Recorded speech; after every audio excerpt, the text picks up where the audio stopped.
Welcome to the high-level panel of legal experts on media Soyez launch of the enforcement report, a pressing concern, protecting and promoting press freedom by strengthening consular support to journalists at risk. Thank you to the International Bar Association's Human Rights Institute, the Government of Canada, and the Government of Botswana for hosting today's event.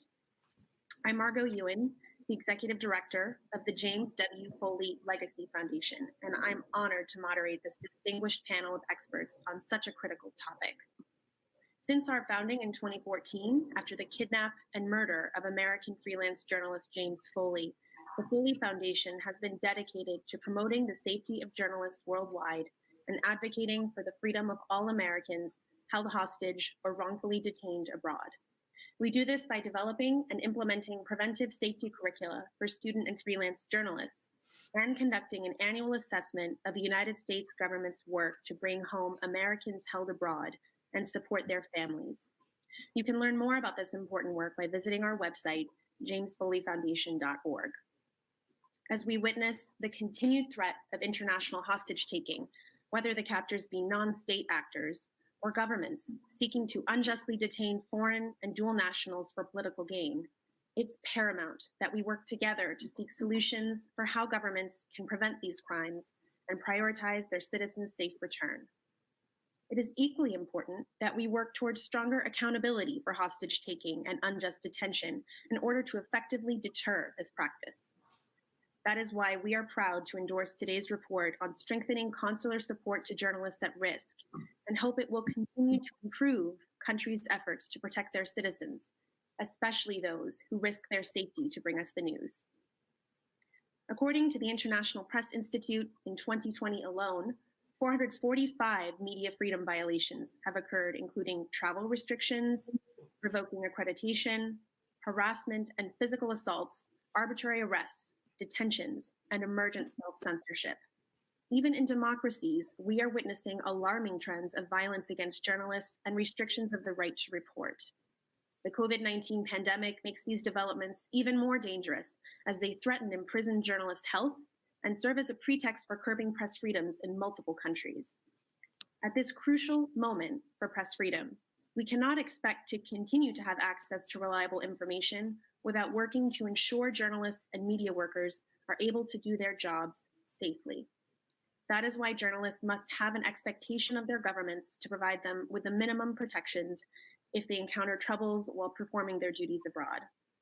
Access to consular assistance is especially important in situations where journalists are operating in countries that do not have the same legal and judicial standards as their countries of citizenship. Before we move forward with today's discussion, a couple of technical notes. To ask a question for our Q&A session at the end of the discussion, go to the question table. Once at the question table, type your question in the chat box, which can be accessed in the bottom left corner of your screen. Your question will then be passed along to me as the moderator. Don't forget to use the hashtag #DefendMediaFreedom when discussing this conference on social media. The agenda, concept note, policy papers, regional consultation reports, and more on the Global Conference for Media Freedom can be found on the conference's website. And we welcome you to join the official opening session of the conference scheduled for 11 a.m. Eastern Standard Time. It's now my pleasure to introduce our first speaker, Masih Elinajad, a journalist, TV presenter, human rights campaigner, and author. As a journalist in Iran, Masih was often in trouble with the Islamic Republic for her critical articles, including a series exposing parliamentary corruption. Forced into exile in 2009, Masih has written, directed, and produced television documentaries chronicling the 2019 Iran protests and on the lives of the mothers who lost their loved ones during the 2009 crackdown on the pro-democracy movement. In 2014, Masih founded the My Stealthy Freedom White Wednesday campaign against compulsory hijab in Iran, which today is one of the most active human rights campaigns in the history of the Islamic Republic. In addition, Masih writes and presents Tablet, a weekly satirical show on politics in Iran for Voice of America. Welcome, Masih.